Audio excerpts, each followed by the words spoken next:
All right, we're about to be live.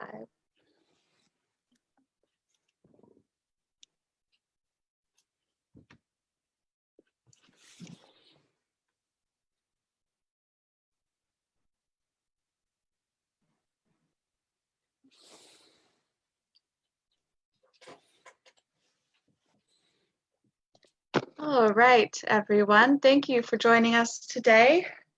My name is Erica Wood. I'm the Mystic River Watershed Association's outreach manager. We also have Andy Racina, our watershed scientist, here as well. And we are going to be talking to you today about trash in the Mystic River watershed and how you can get involved. It's our first Meet the Mystic webinar. So without further ado, I will pass things to Andy. Great. Well, thank you very much, Erica. And thank you for everyone for listening. I hope everyone is well, of course, and stays well. I run the water quality monitoring programs, and a lot of times the pollution, we search out pollution in a lot of our work, but often the pollution we're searching out is quite invisible. It's bacteria in the water, or it's Erica. I wonder if you can make it possible for me to share my screen. Yes.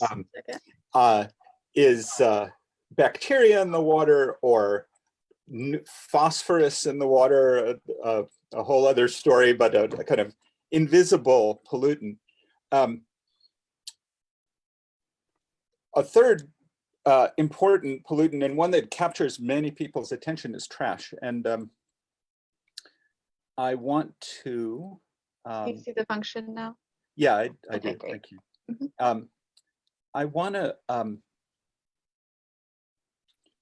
talk about an initiative we're starting this year, building on a little bit on work we've done in the past, but hoping to become much more ambitious about, which is what we're calling Trash-Free Mystic. I want to talk a little bit about just the big picture background to why we're doing this, and kind of what at least one study we plan to do this spring, and Erica will tell you more about other activities. We had funding to do, among other things, a literature review on trash as an environmental in water. As an environmental issue. And if there were two conclusions that came out of that, it was that most trash in the oceans, which, as people will certainly know, is a huge environmental issue, most trash in the oceans comes from rivers, and most trash in rivers comes from the land. And both of those things you'll see are relevant kind of big picture points to keep in mind. Obviously, trash in the ocean is a huge environmental issue. It endangers wildlife. It degrades into microplastics that attract pollutants and work their way into an enormous variety of food webs. If you think about plastic moving across the human-built environment, it eventually ends up in oceans. That's probably the biggest environmental issue we're sort of that's motivating our work here. And just to give a sense of the scale of this graph kind of blew me away when I figured out what it meant. I'll divulge that I was born in 1962. So this is the plastic waste generation since 1950. Essentially the history of trash. That's when plastics became a consumer commodity. 99% of trash plastic waste has been generated since I was born. But I'm old, so that's not maybe such an interesting number. Without giving too much away, 75% has been generated since Erica was born, and Erica is not old. And this is just a stunning kind of fact. So, if I think back to when I was a kid and how much plastic there was in the world, that number has been vastly eclipsed, and that trajectory is still going up. So, the production of plastic is a huge issue. There's a recent kind of cool paper that's online that this is drawn from, but it's ambitiously titled "The Production, Use, and Fate of All Plastics Ever Made."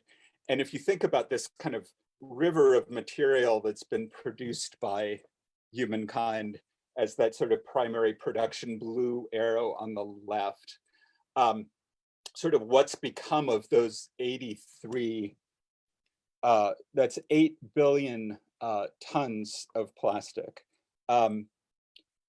What has become of it? So 25% is still in use in kind of more or less long-lived objects, cars and typewriters, and that shows my age, computers, phones. Less than 10%, and this is also a stunning figure, has been recycled.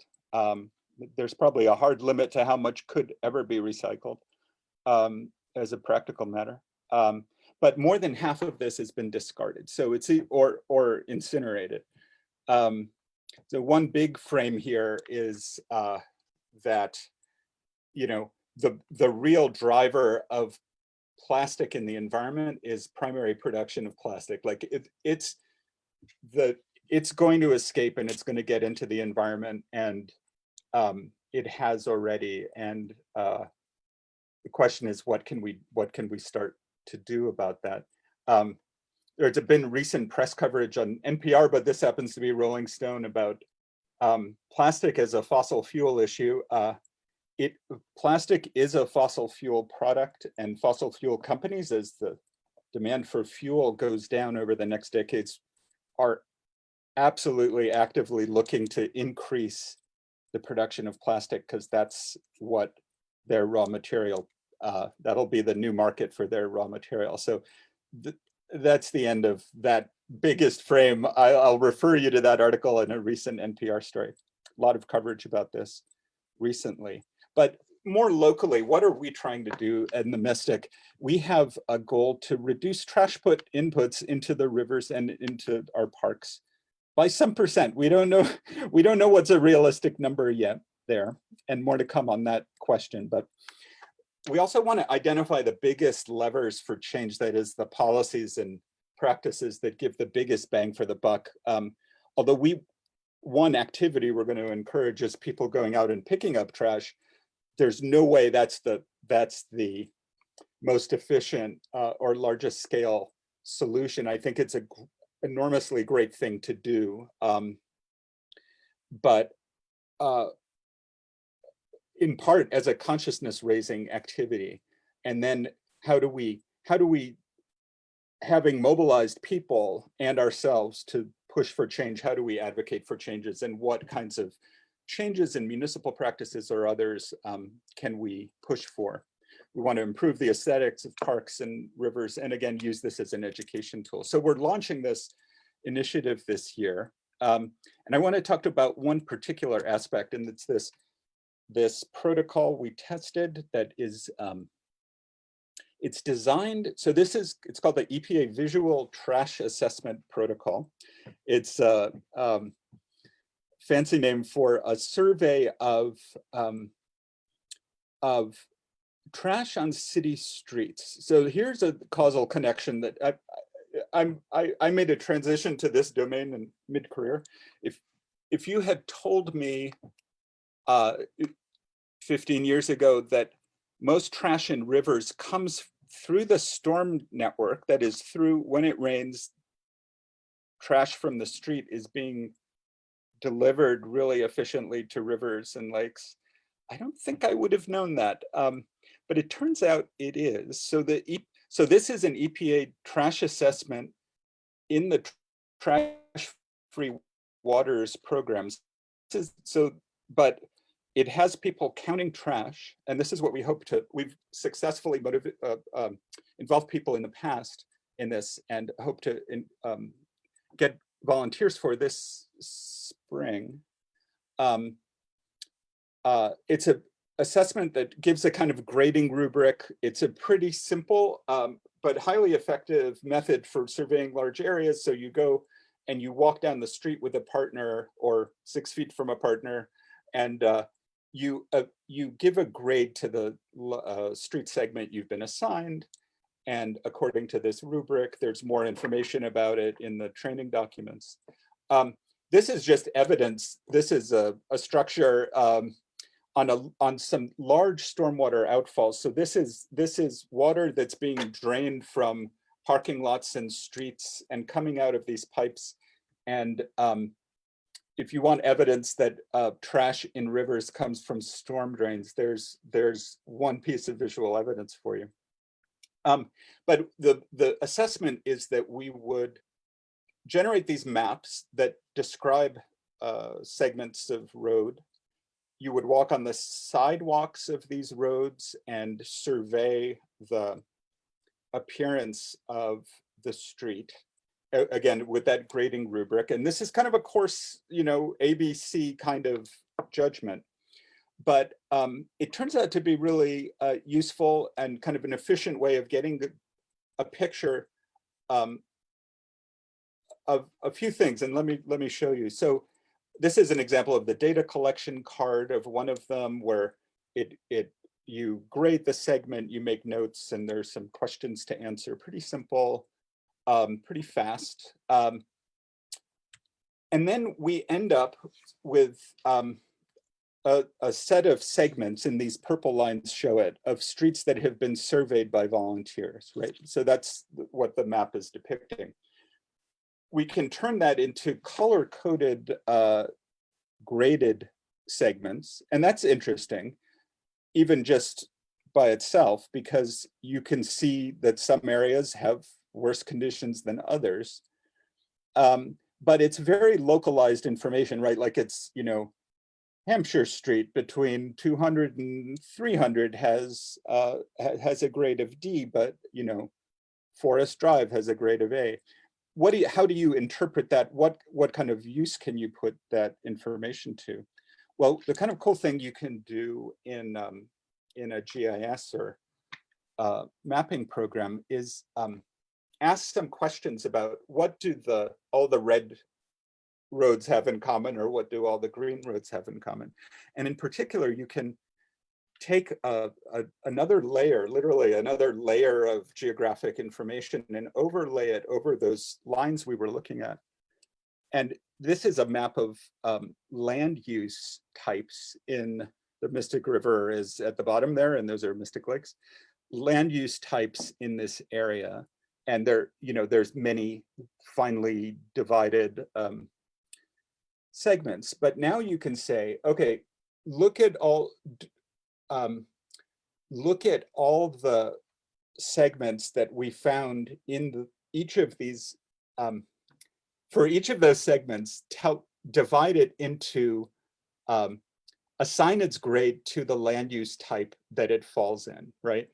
And so you can do this calculation, and even do it by distance. So a big section of D counts more than a very short section of D, and so forth.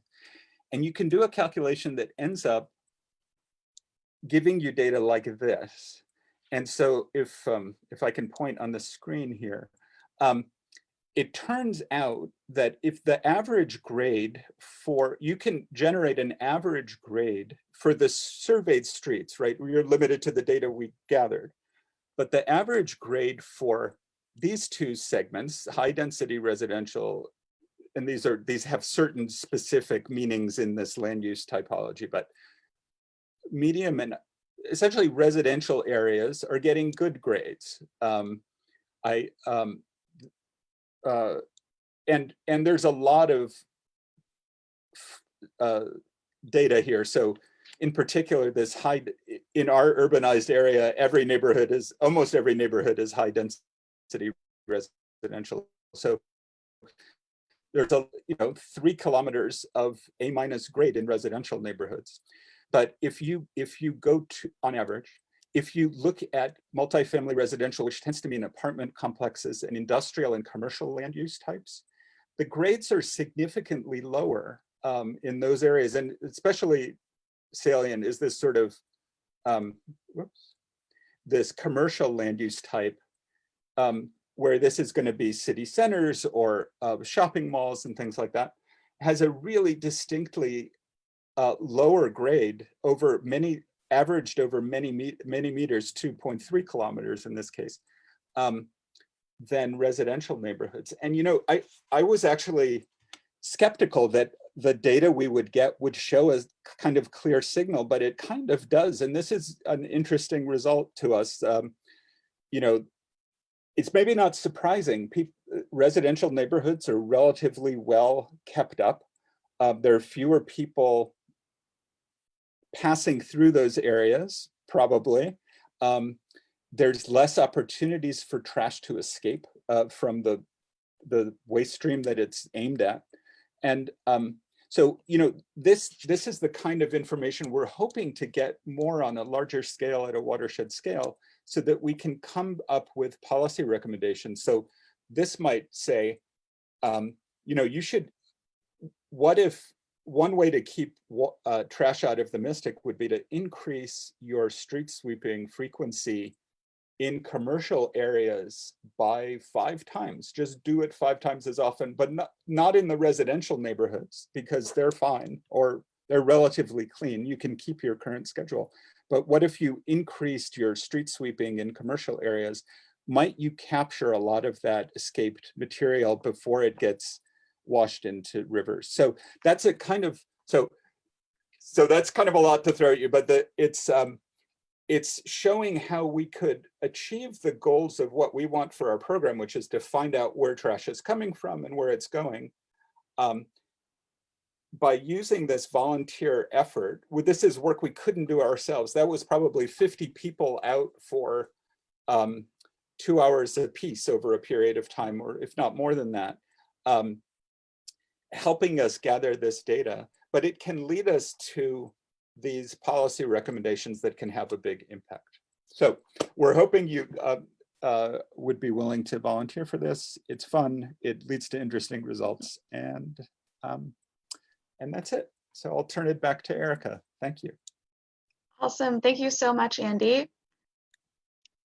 So I'm going to talk to you about our second opportunity to get involved with the Trash-Free Mystic program.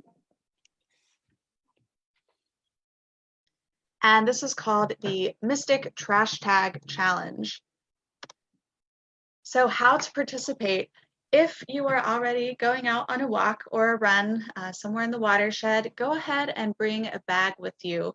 We know right now you can't take reusable plastic bags into grocery stores, so maybe this is an opportunity to continue using yours in a different way. And while you are out on your walk, try to pick up any litter that you see. Then take a photo of the trash. We would love both to see actually what you are picking up, so we can get an idea of what kind of litter is being found. And then also, if you feel so inclined, take a photo of yourself. We'd love to repost photos of people and them, just to show your good work. Then take the trash home for disposal. This is key because we have learned that trash cans are being removed from a lot of parks around in order to try to limit the exposure to coronavirus. So we're encouraging you to really practice carry in, carry out, both with your own litter, but also anything you're picking up as a part of this trash tag challenge. Finally, so that we know that you are participating, or in order to know what you are picking up, post the photo to social media using the hashtag #MysticTrashTag.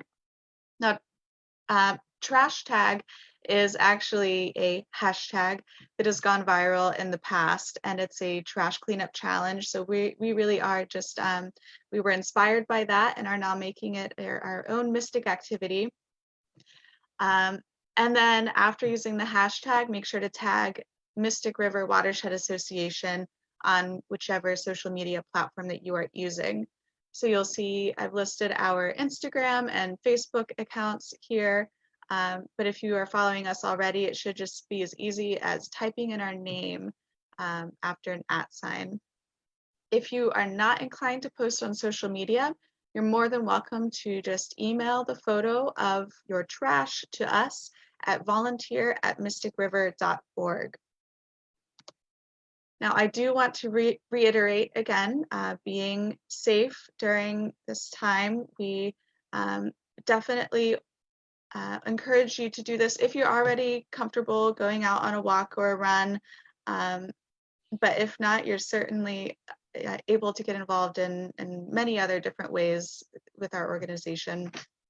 But remember to follow CDC guidance, stay at least 6 feet away from people, wear gloves, don't touch your face or cross-contaminate, don't pick up anything sharp, and wash your hands thoroughly afterwards. So we do have guidance on our news page as well for how to practice physical distancing in public parks and how to stay safe and healthy. So you can find links to various recommendations, either the CDC or National Park Service, etc., on our news page that is listed here. It's just mysticriver.org/news. Lastly, at the end of the month, on April 24th, which is the week of Earth Day, we will be celebrating Earth Day virtually with a webinar. You'll learn a little bit about birding with Andy, our watershed scientist, and you'll learn about tree identification with Zoe Davis. Many of you might already know her from her past year of service with us as an AmeriCorps member. But then we will also be announcing the winner of the Mystic Trash Tag Challenge. I did just want to share a couple of photos. We already have had a couple of people participating, including rockstar Karen Buck, who I think has cleaned up 3 full-size trash bags of trash already in the past 2 days. So see if you can keep up with her. Again, use the hashtag, tag our organization, and we'll be able to see these photos and you can be in the running. And here is our website with all of our Earth Day activities. You can find details about the Trash Tag Challenge, about how to participate in the visual trash assessments that Andy was talking about, details for the Virtual Earth Month, and lots of other ways to get involved in individual outdoor activities or remote volunteer opportunities. So we just want to say thank you, and we hope you'll get involved. Take care. Thank you.